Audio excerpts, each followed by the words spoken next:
The following story contains graphic images that could be disturbing to some. Viewer discretion is advised.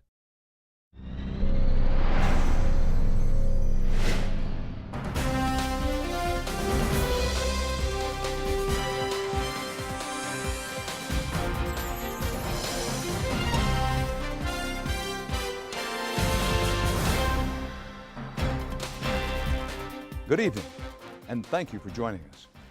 2009 has been an incredible year, especially when you're lucky enough to cover news around the world.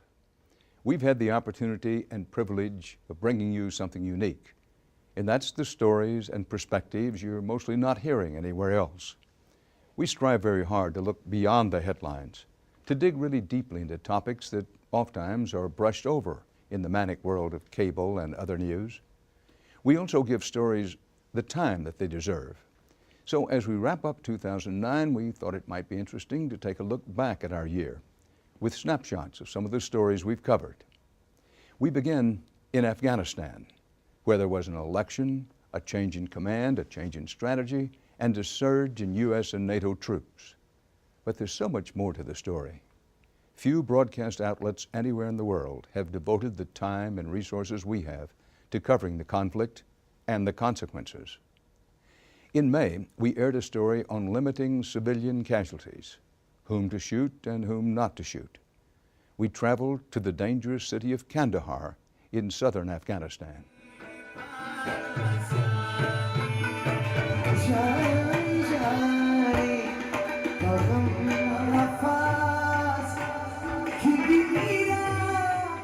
The people here are heirs to a rich cultural history, but this regional southern capital is now one of the most violent parts of the country.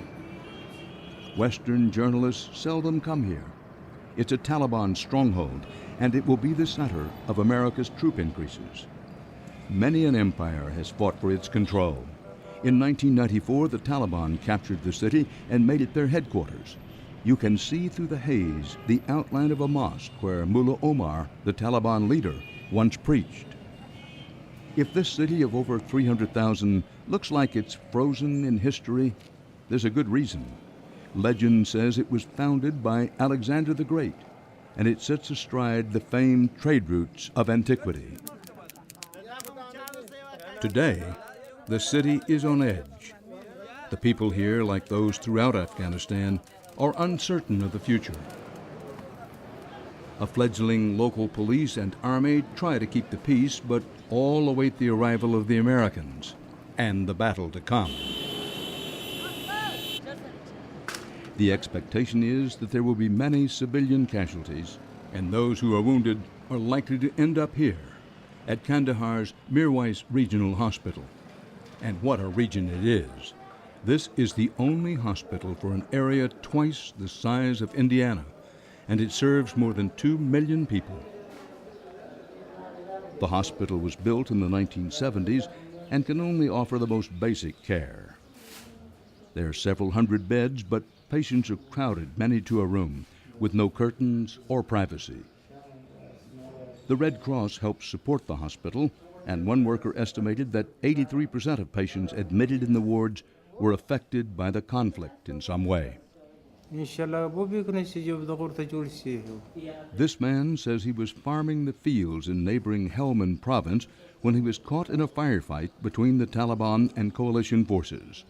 His brother brought him to the hospital.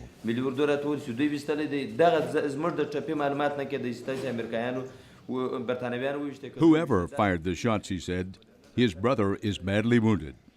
You expect violence from the Taliban. They're rebels, he argued. But the foreign forces promise stability, and the country has only gotten more dangerous. Now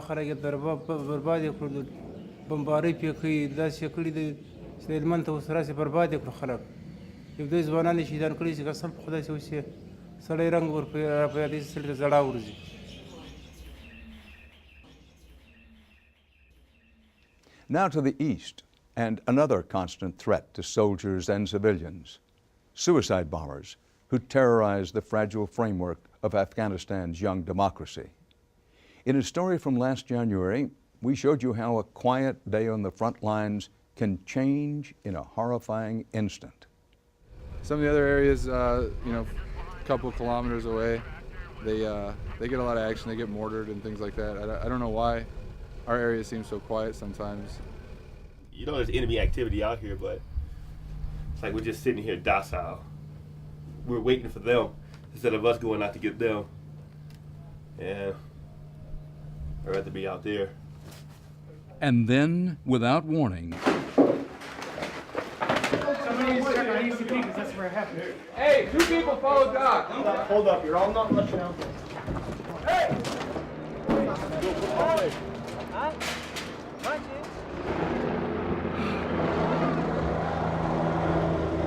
Grenade.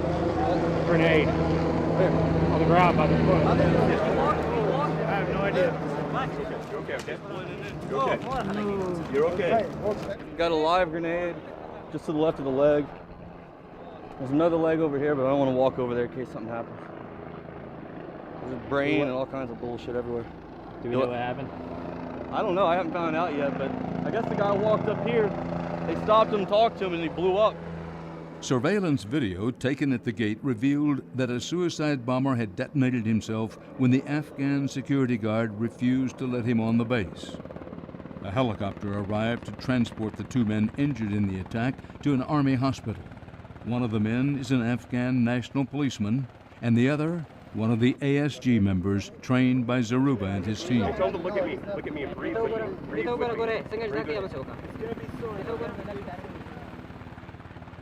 We got really lucky.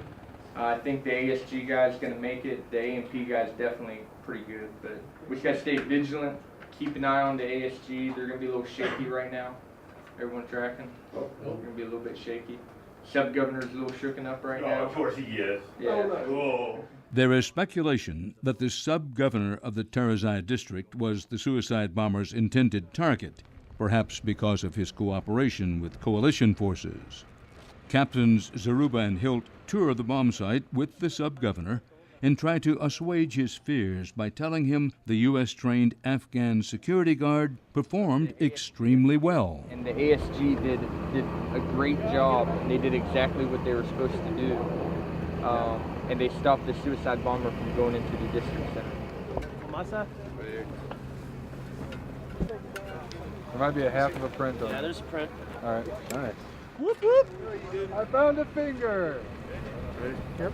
A finger found among the scattered remains of the suicide bomber is run through the biometric system. Right now I'm just wiping off the charcoal from the blast to try to get the grooves for the fingerprint so we can identify this guy. There we go. There. Oh. A fingerprint is obtained, but it doesn't match anyone in the system, and the search for identifiable body parts and other evidence continues.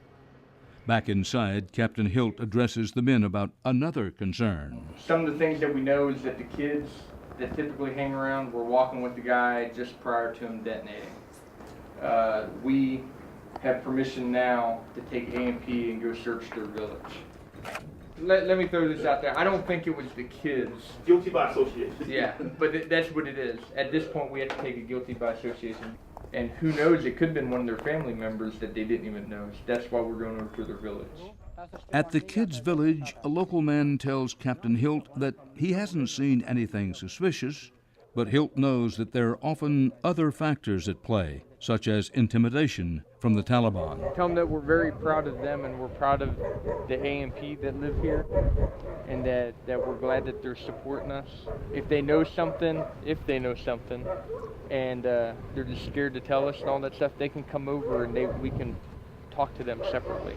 The man also tells Hilt that the kids in his village are good, but that he's happy to keep them away from the base if that's what Hilt wants. Tell them that they have very good kids. We're all still learning.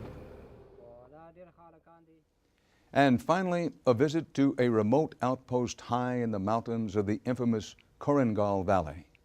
It's a story we aired last March that looked at a U.S. policy to dispatch small squads of soldiers to go after the enemy. And the fight is often on the enemy's terms. When the weather's bad, they don't like to fight. Like with the fog, they can't climb the mountains because they take the high ground. So when the fog's out like this, they won't shoot at us. No, these people are very smart. The way they fight is smart. they're not dumb at all. So people back in the United States, they think nothing's going on in Afghanistan and all that. This is where the fight is.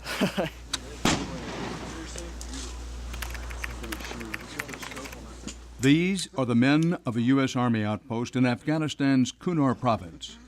Their firebase is named Restrepo, after a U.S. soldier who lost his life here. Indeed, most of the military landmarks in the Korengal Valley are named after soldiers who were killed in action here. The fighting that takes place in this small area is notorious throughout the war zone. This Army platoon of about 30 men has become so used to the constant sound of gunfire in the valley that they barely react anymore. They're responsible for patrolling about a 5-mile stretch of this land. Their primary enemy is the Taliban, who hide in the treacherous mountains all around them. Well, this place is the worst place in Afghanistan. It's the worst place in the war zone, honestly. I was in Fallujah, 06, 07. And, I mean, yeah, we got attacked, big attacks, but it was flat ground. You could see the guys easily, and you could handle them. I mean, it was no problem. Sergeant Carl T. Baker is 22 years old. He's fought in both Iraq and Afghanistan, but he sees the situation here in the Korengal Valley as the most difficult he's experienced. We take contact pretty much 360 around this area, see we're the highest fire base in Korengal, and so we're the most likely to take contact. I mean, these guys are working in 3 to 5 man groups. I mean, they know how to do guerrilla tactics, and these mountains are their homes, so they move through these mountains quick. If you ever watch the movie The Hills Have Eyes, these hills have eyes, and they can see everything you're doing, and you have no clue they're there. You don't see them at all until they open up on you, and even then, it's hard to see them. Did you see where the RPG originated from? Negative. They grew up in these mountains. They know these mountains better than we do. They've moved through them every day. They're the fastest men on earth, and I don't know how they do it, but somehow they get away. And a footnote, soldiers are now being recalled from outposts like Restrepo. The base will be demolished early next year because of a new policy, a new strategy to station U.S. troops in larger population centers where the new military leadership thinks they can do more to protect the population and help the Afghan government get on its feet by building governance from the bottom up. Now, a unique look at where hundreds of prisoners are being held, many for years on end, without charges or attorneys to represent them. 7 years inside Gitmo was a story we aired in June. In this investigation, we had the opportunity to go inside Guantanamo and to meet a man who says he knows what life was like inside the detention facility. He was released after 7 years there.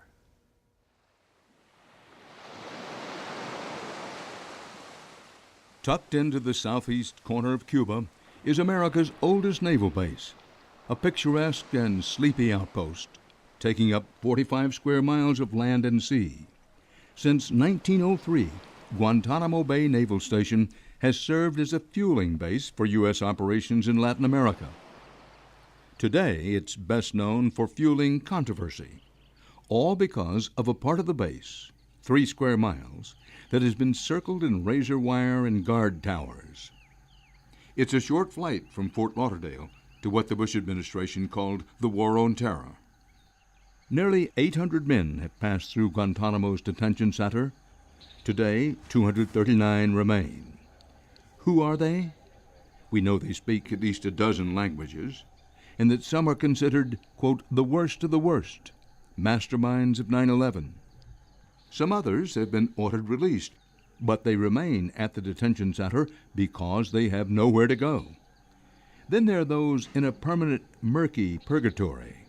No evidence to try them in criminal or military trials, but possibly too dangerous to release.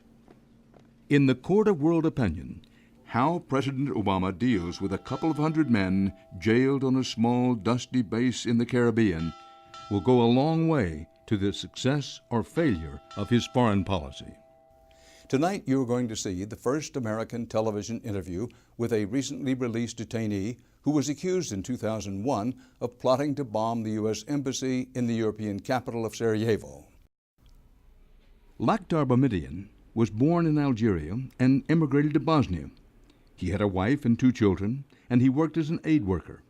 But shortly after the attacks of September 11, he was brought in by the local police, accused of conspiring with 5 others to bomb the U.S. Embassy in Sarajevo.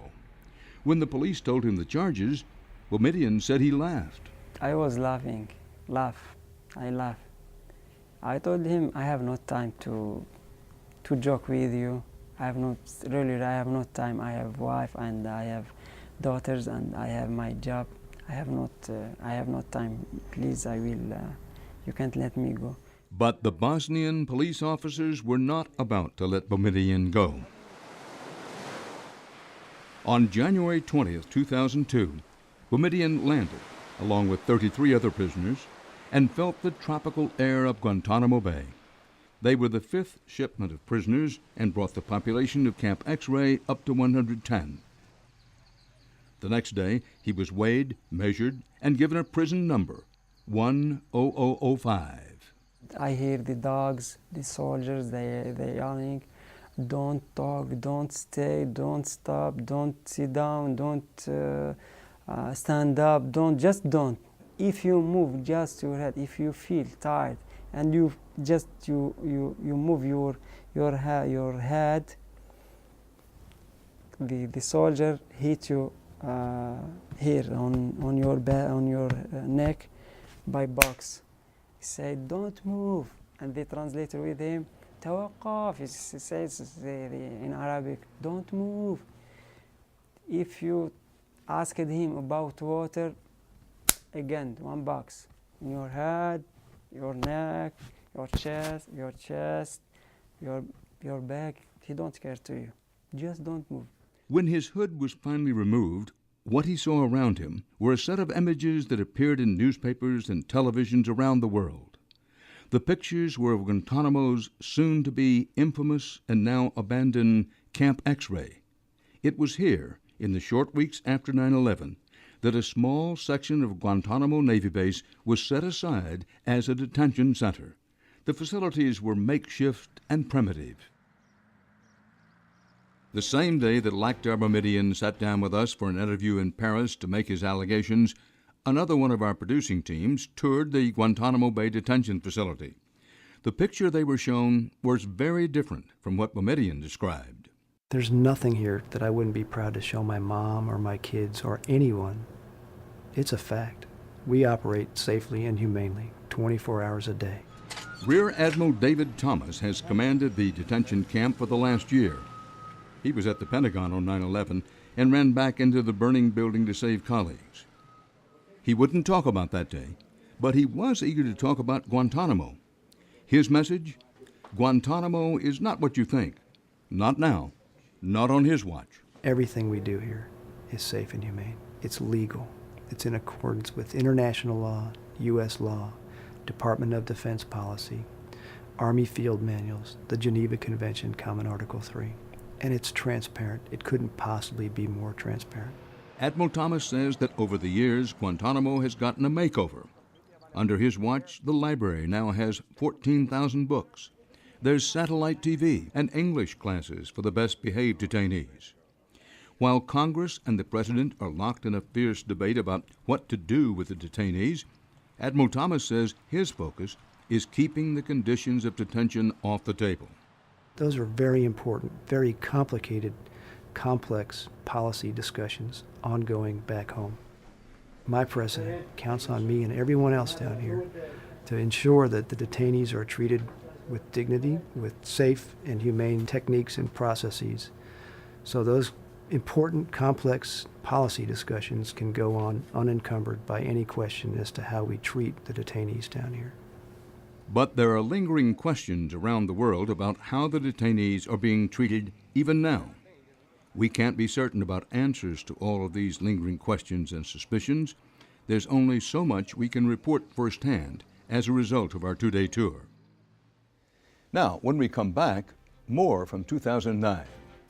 Defending yourself and your home. It's called the Castle Doctrine. So stay here with us.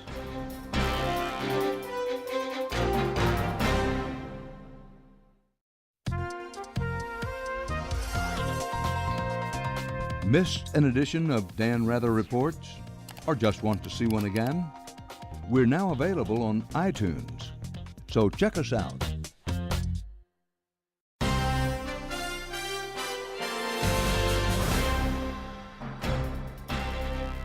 We have for you next a story we broadcast last January about the Castle Doctrine, controversial laws that are being passed in state houses across the country.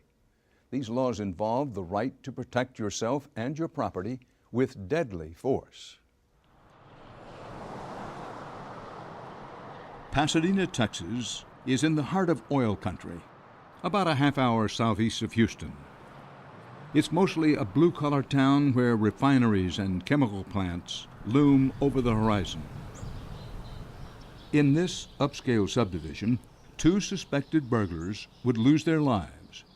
Whether the killings were acts of self-defense or murder depends on your point of view. There was 2 of them, officer. There was only 1 of me. I'm not physically, there ain't no way I could have handled them, okay? And then he went. This is police video of Joe Horn, just hours after the 62-year-old retired computer consultant shot 2 men from the front yard of his house. I shot them, okay? I'm not denying that.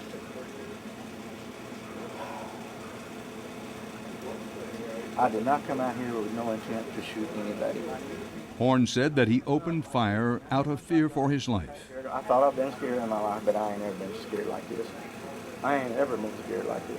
But Horn's tone was quite different a few hours earlier when he called 911, a conversation that has become a flashpoint in the controversy. Pasadena 911, what is your emergency? Burglars breaking into a house next door. I've got a shotgun. Do you want me to stop them? Nope, don't do that. Ain't no property worth shooting somebody over, okay? For the next 6 minutes, the dispatcher tries to calm Horn down. Stay on the phone with me till we get someone right over there, okay? Don't hang up. I'm not hanging up, but I'm telling you right now, I don't like this kind of stuff, man. This is ridiculous. Broad daylight. I've got officers coming out there. I don't want you to go outside that house. And I don't want you to have that gun in your hand when those officers are poking around over there. Okay? I understand that, okay? But I have a right to protect myself too, sir, and Yes, you you understand that. Yes, and the you laws do. have been changed in this country since September the 1st, and you know it and I know it. I have a understand right to protect myself. Texas' new Castle Doctrine law, which had been on the books for just 10 weeks, expanded civilians' rights to use lethal force to protect home and property. Still, the police dispatcher tells Horn to stay inside and wait for police. God damn it, they just stole something. I'm going out the window. I'm Don't sorry. I ain't go gonna let them get away with this shit. They stole Go something. They got a bag of outside the something. house. You're going to get yourself shot if you go outside that house with a gun. You I wanna don't make care a what bet? you think. I'm Okay, gonna stay kill in the him. house.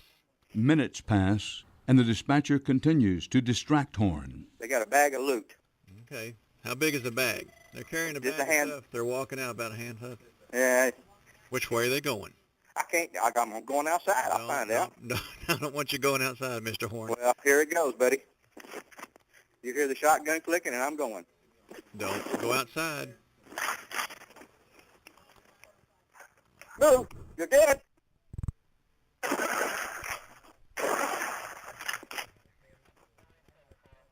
Both 38-year-old Hernando Riascos Torres and 30-year-old Diego Ortiz were shot in the back and died of their wounds. The 2 men, police said, were Colombians in the country illegally and were found with cash and jewelry stolen from the neighbor's house. Overnight, in Pasadena and across the country, Horn was hailed as a hero and decried as a cold-blooded killer. Timberline Drive was flooded with protesters and camera crews. Videos of news coverage posted on YouTube have been viewed thousands of times, with hundreds of comments. Joe Horn websites and blogs sprouted up on all sides of the issue. At this point, where's your shotgun? I got it here. Meanwhile, the investigation continued into whether Horn was justified in shooting the burglars. I had an 911. They hung up, and I called them back. I try to do everything to avoid a situation like this, okay? But I thought I could get a license number or something, okay? That was my intent. But when Police and the local prosecutor were not convinced the shooting fell under the new Castle Doctrine law. Even the state senator who wrote the law told the local press, quote, It comes from the saying, "A man's home is his castle." But this wasn't his castle, unquote. But ultimately, Horn was vindicated by the people. On June 30th, 2008, a Harris County grand jury refused to indict Joe Horn. He walked away a free man. This next story also comes from Texas, but it's a nationwide problem. A lot of states have this difficulty, and that's the misuse and overuse of prescription drugs. This story aired in October as we investigated laws that have made it particularly easy to get powerful narcotics with few, if any, questions asked. It's going to be right down here on your left. You'll see the sign for the Pain Relief Center right there. There it is. And South Kirby Pain Relief Right. Center. He calls these places pill mills. If you're not here to see the doctor or go to the pharmacy, you need to leave. All right. Now. Okay. They're often found in strip malls or embedded in nondescript, out-of-the-way buildings. Mom-and-pop pharmacies and clinics working hand in hand, giving out potentially addictive narcotics without asking very many questions. For people who don't know what a pill mill is, take us through. The basic definition here in Houston, Harris County, Texas, is usually a storefront operation where people go to get prescription drugs, a prescription for controlled substances.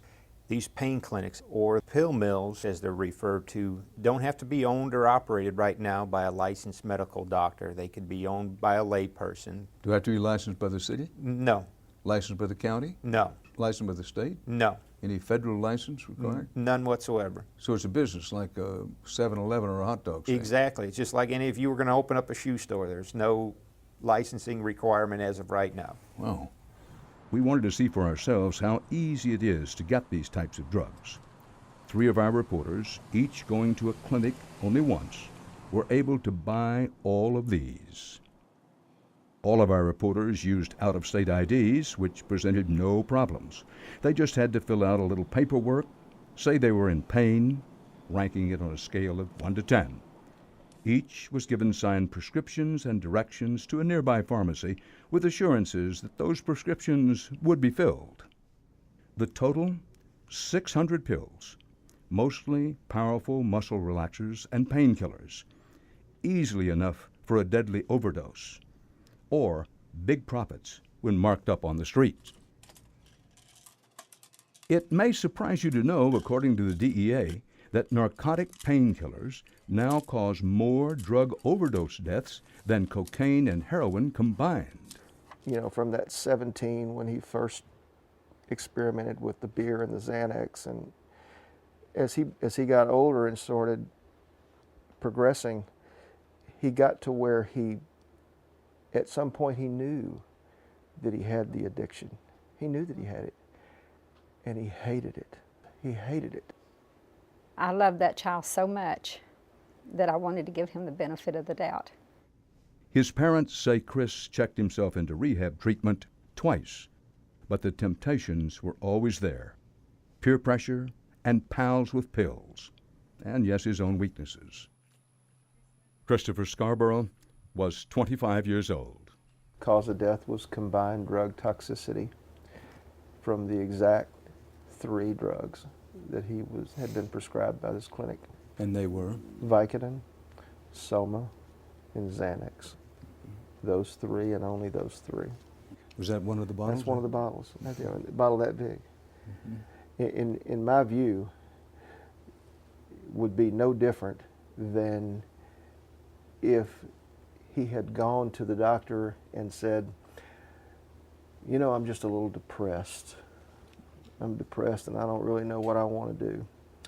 Instead of giving pills, the doctor would say, well, I'll tell you what, just go ahead and take this pistol and these 6 bullets and go out to the shooting range and make yourself feel better. Just do a little target practice.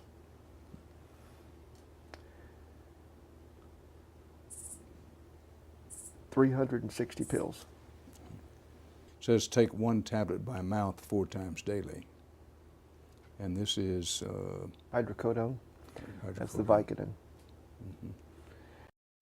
And that bottle was full. A lot of pills. Naturally, we did a lot of stories in 2009 about the economy. We tried to concentrate on the economy beyond the numbers. Our in-depth reporting in this last year has covered so many parts of the story and heard from so many players, from the policymakers to the new poor, especially those people who were living the good life one day only to see it evaporate the next. And that's certainly what happened in the land of the high rollers. Las Vegas is where you go to win. But as we reported in April, don't tell that to the people who call Sin City home. Las Vegas has long sold fantasy, a fantasy now clashing with reality.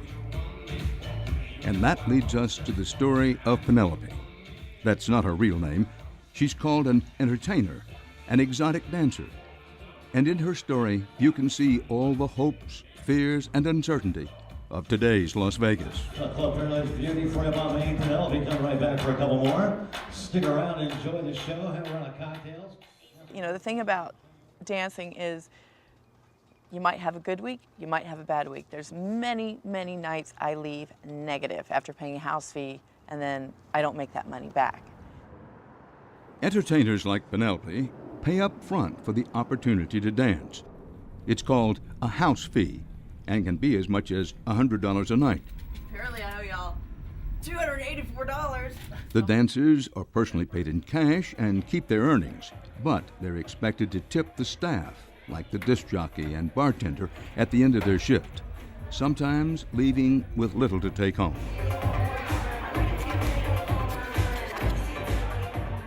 Penelope, who's been dancing on and off for 20 years, moved here from Texas a year ago with the hope of getting out of dancing and into a casino job. That didn't pan out, and she found herself back on the stage, trying to make money in a time when there's little to go around.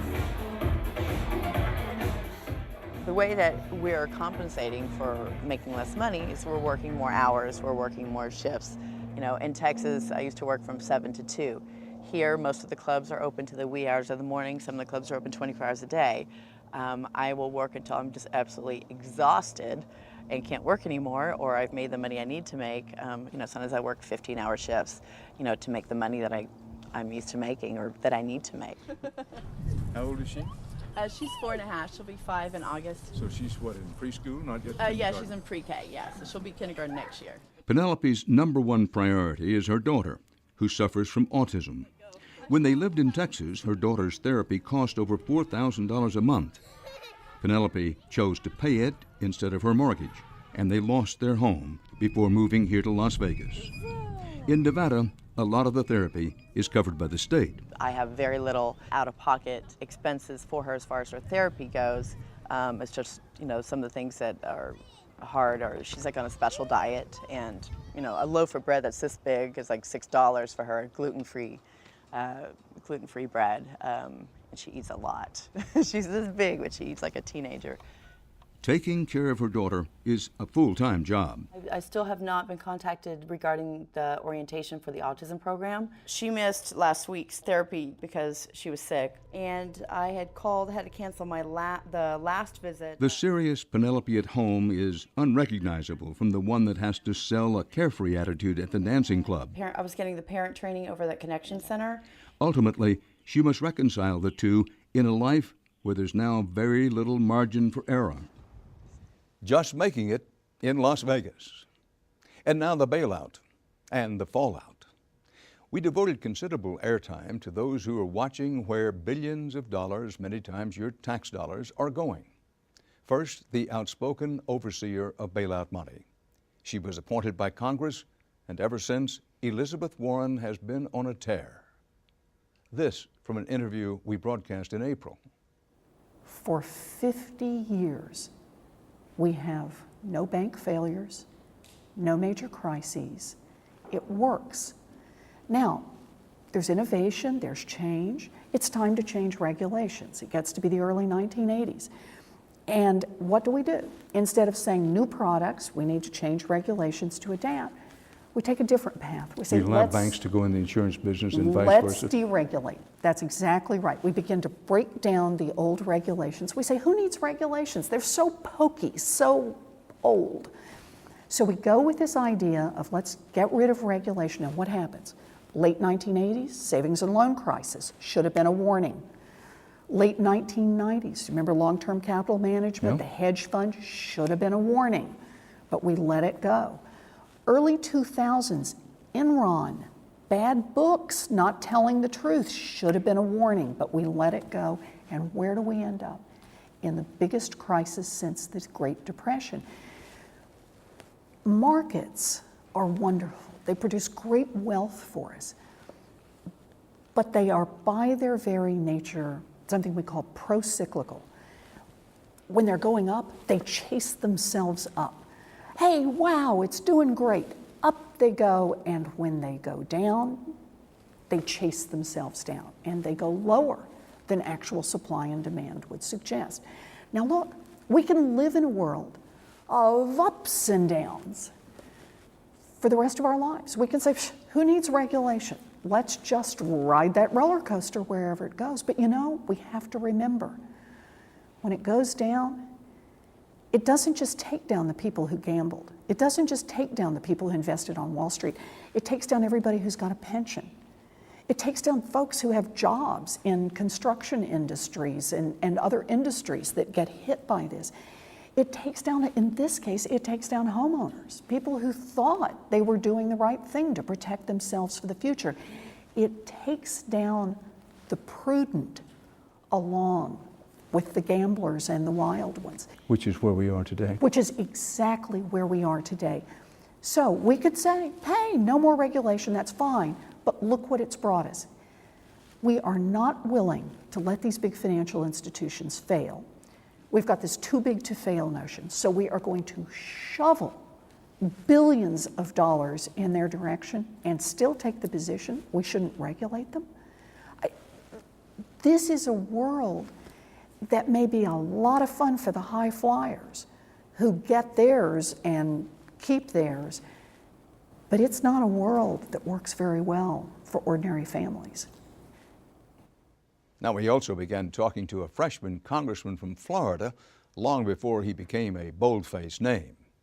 Alan Grayson rode into Washington on President Obama's coattails, but he's quickly made a name for himself by asking tough questions nobody wanted to answer.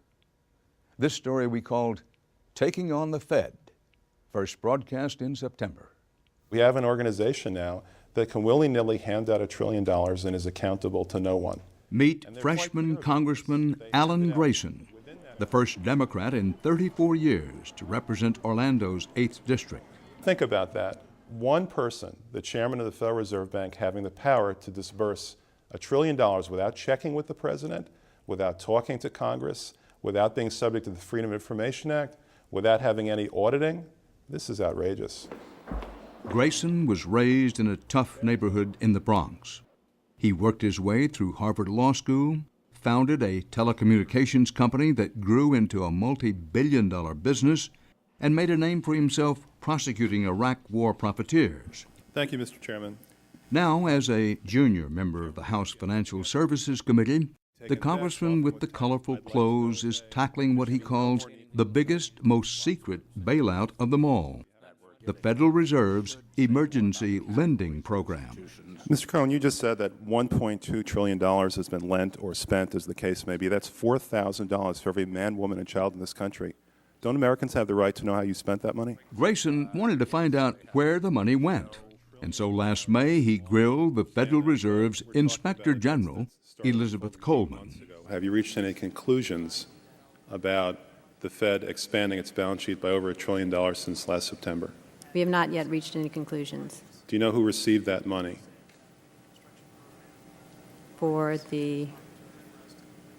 in the process right now of doing our review, and Right, but you're the Inspector General. My question to you specifically is, do you know who received that $1 trillion plus that the Fed extended and put on its balance sheet since last September? Do you know the identity of the recipients? I do not know. We have not looked at that specific area at this particular point on those reviews. The hearing room had emptied, and the exchange seemed destined for C-SPAN obscurity until one of Grayson's staffers posted it on YouTube, where it hit a nerve. that particular. Mr. Chairman, my time is up, but I have to tell you honestly, I am shocked to find out that nobody at the Federal Reserve, including the Inspector General, is keeping track of this. 2.5 million clicks and counting. The Inspector General for the Federal Reserve, how did she get that job? She got that job because the Federal Reserve appointed her. You know, in general, inspectors general are supposed to be watchdogs, are supposed to be independent of their agencies. That's why we have a General Accounting Office, a Government Accountability Office. It's independent. But in her case, she was appointed by the Federal Reserve. Let me get this straight. She's supposed to be a watchdog, but the people she's supposed to be watching, they get to choose her. That's right. And that doesn't make a lot of sense, does it? What we have for you next is part of a story we brought to you in November. We called it Treasure Island. It's the story of Madagascar, the island nation off the coast of Africa that was once a magical place. It's now becoming an environmental disaster. Madagascar lies just 250 miles off the southeastern African coast, but because it is separated from the continent by deep seas and strong trade winds, the island's creatures evolved in total isolation. At least 70% of Madagascar's plants and animals can be found nowhere else on Earth. Many of these one-of-a-kind species are threatened, including the island's most famous inhabitants, the lemurs. Lemurs are primates, scientifically just like humans. They're a diverse bunch, some as small as a mouse, others as big as a dog. They're also very rare, but that wasn't always the case. Lemurs evolved about 60 million years ago. But when people arrived on their island just 2,000 years ago, things began to get ugly. Eric Patel is a doctoral candidate at Cornell University. He got his start in Wrights National Park, but when he saw pictures of very unique lemurs that lived in another part of the country, he was smitten. I learned that there were still a couple lemur species that had never been studied. And I was just kind of stunned by how gorgeous they were. I mean, they're, white puffballs. They're beautiful animals. And I was also stunned by how rare they were. It was just hard to believe how few remained. To see the rare silky Sifaka lemurs, ambitious visitors climb on a treacherous trail for hours through a dense, wet jungle. This summer, we sent a cameraman and a reporter to join Patel when he went to check on a particular group of silkies that live near a research camp at the center of the park. On the way in, they hear some troubling news. We'd actually heard a rumor that one of the infants may have been killed during the Rosewood fiasco. We're not sure if that's actually true now. We're still looking for the infants. We haven't found them yet. Again, the trackers locate the group, and Patel finally sees one of the two young lemurs. Okay. Yeah, this is one of our one-year-olds. It's not an individual we know very well.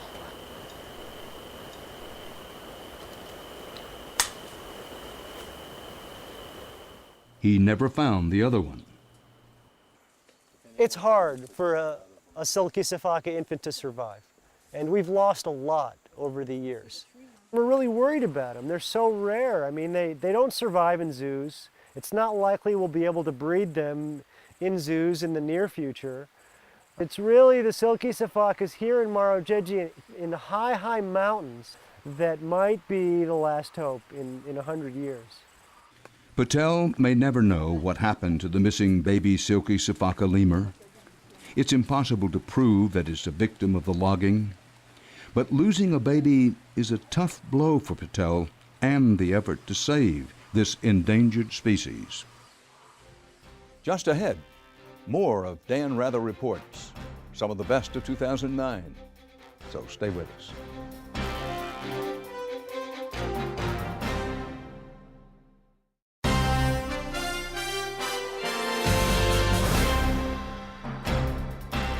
And now, trucking.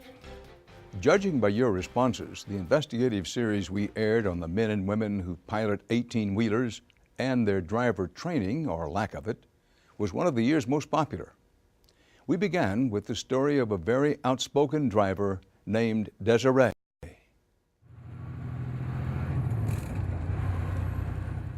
we profiled Desiree Wood, a 45-year-old trucker who said she had been poorly trained to drive big rigs and that she had observed others being poorly trained.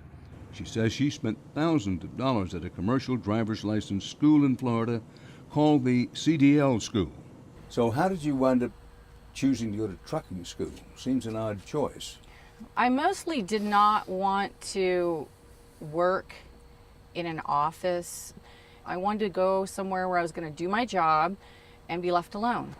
But here at the Miami campus of the CDL school, Wood says she didn't expect to be left alone quite so much. She says she paid more than $5,500, and she wanted to learn how to drive a truck. Instead, she says, she spent most of the time crushing cones on the driving course. Well, did you have a lot of driving practice? Did they give you a lot of driving school experience? No, my school, we got our written part out of the way the first week, then we go to the driving course. And basically they would drop us off there and they'd be like, there's the trucks. We'll pick you up at 7. And she says actual road training was limited to 2 very short trips in 3 weeks. I only got 2 times. You're supposed to go 3, but the last day I was like begging. I'm like, I haven't gone out very much. Can I go? Well, you know that a lot of people will hear this and say, you mean to tell me she went to what is supposed to be trucking school and she actually only drove the truck more or less around the block? Mm-hmm. Yeah. Well, what do we think of that? It's unsafe. Well, do you think or not that new drivers who've gotten their CDL, a commercial driver's license, when they start driving, are they really ready to drive a big rig, 80,000 pounds on the highway? No, they're not. I mean, they're putting these people out on the highway that some of them are inappropriate to ever sit in this seat, and they're pushing them through these schools It's until a business. Yes, it's a business. It's an industry in itself, these students. We also met Tom Hansen, who was speaking out for the first time about driver training, or lack of it, at his former company, CRST Van Expediter. When I see a truck from a former company I worked for, I give them a lot of space because I'm not so sure of that person's skills. Until very recently, Hansen worked as a manager here at CRST's terminal in Oklahoma City. Every Monday morning for 5 years, Hansen says, he got 30 to 40 new recruits who he'd put through a battery of checks and tests, trying to ensure that they qualified for CRST's finishing school for new drivers. When this brand new student got there, did they pass the qualifications that we gave them? Could they write their name more than once? Could they read a map? Could they pass a road test without hitting 4 curbs or being able to shift the truck? I know from personal experience, doing thousands of road tests, at least in the last 7 years, literally thousands, that's not an exaggeration. There's a lot of them who probably shouldn't be doing this business. They probably should stick to maybe, drywalling or roofing or whatever they were doing in the past. Safety on the highway. And finally tonight, safety on the field. This is the story of a courageous youngster we met last winter. Zachary Lysted was just a typical boy growing up outside Seattle. He loved sports, especially football. But what happened to Zachary on the field one afternoon became a wake-up call to athletes everywhere. I was never so scared in my life. I mean, there's no pain that I could ever feel worse than that pain. Victor Lysted's life changed in an instant on this football field one sunny fall afternoon in 2006. You know, it's a moment that I wouldn't wish on any parent. I mean, your child just one day before that was perfect. I mean, there wasn't anything wrong with your child. And then one day later, you don't know if your child's going to live, and they're fighting for their life for day after day after day. His son, star athlete Zach Lysted, used to have a lot of big days. On the baseball field, he scored 2 runs to send his team into extra innings. And on the football field, he played both offense and defense for his Seattle area team. I never missed any of Zachary's games. Always excited to watch my son play football. He excelled at it, and so I wanted to see him perform. October 12, 2006 started out like any other afternoon football game. Zach was in the 8th grade, number 31 in the center of your screen. This play in the second quarter was when Zach's life went horribly wrong. Here's another angle. You can see him catch up with his opponent and make a tackle. His head snaps backwards and hits the field. Zach puts his hands up to his head, rocking back and forth. Doctors later said this is when he sustained a concussion and should not have returned to play. But in the second half, he was back in the game. Zach played defense. He's in the pile there making the tackle. And he played offense. Here he carries the ball. And here he makes a block. With his brain still recovering from the first concussion, doctors now believe these additional hits caused even more dangerous pressure inside his skull.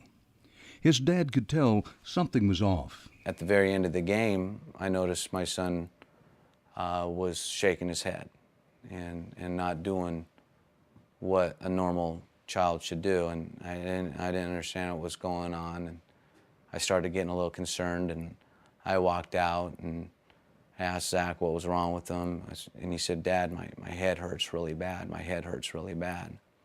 He started losing consciousness, went down to the ground, and suffered stroke after stroke. With brain cells quickly dying, Zach was airlifted from the football field to Seattle's Harborview Medical Center. He spent a week in the ICU, 3 months in a coma, and had surgeries on both sides of his brain.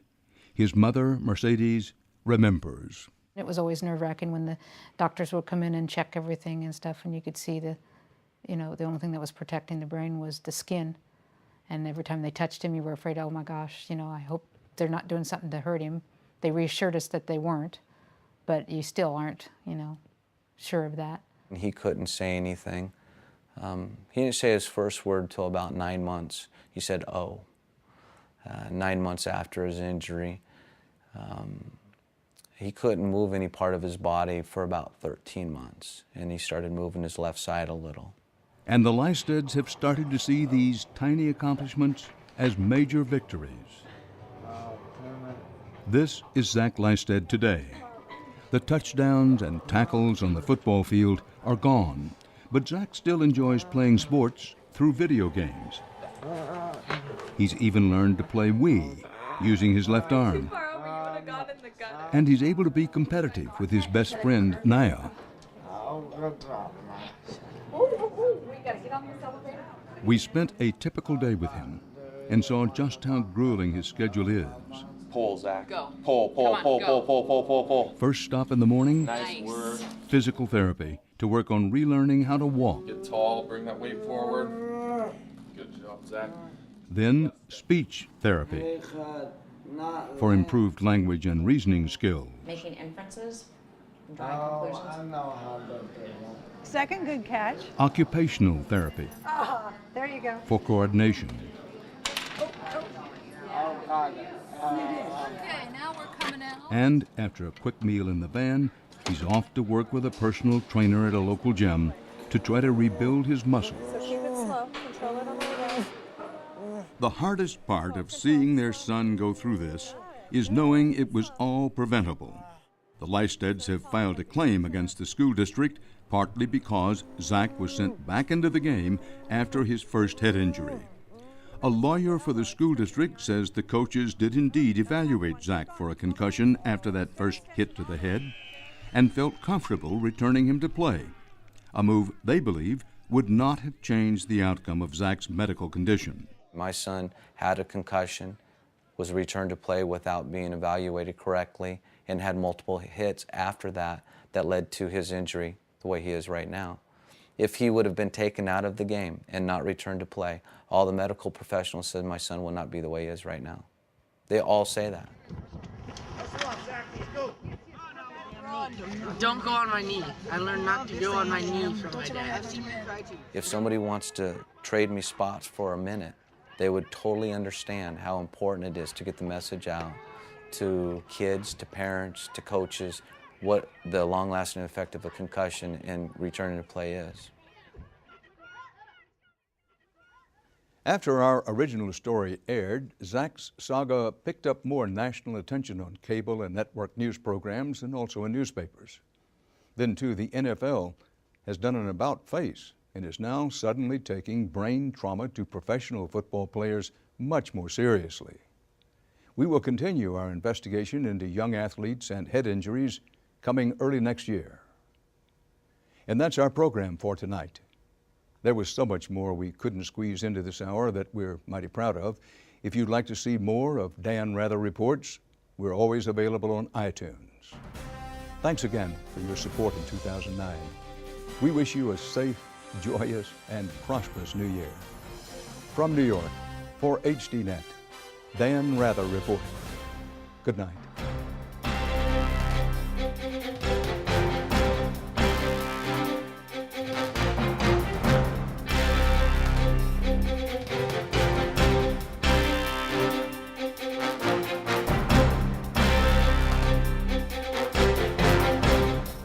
If you'd like to add your name to an email list for information on upcoming programs, or if you would just like to send a question or comment, please email us at viewer@hd.net.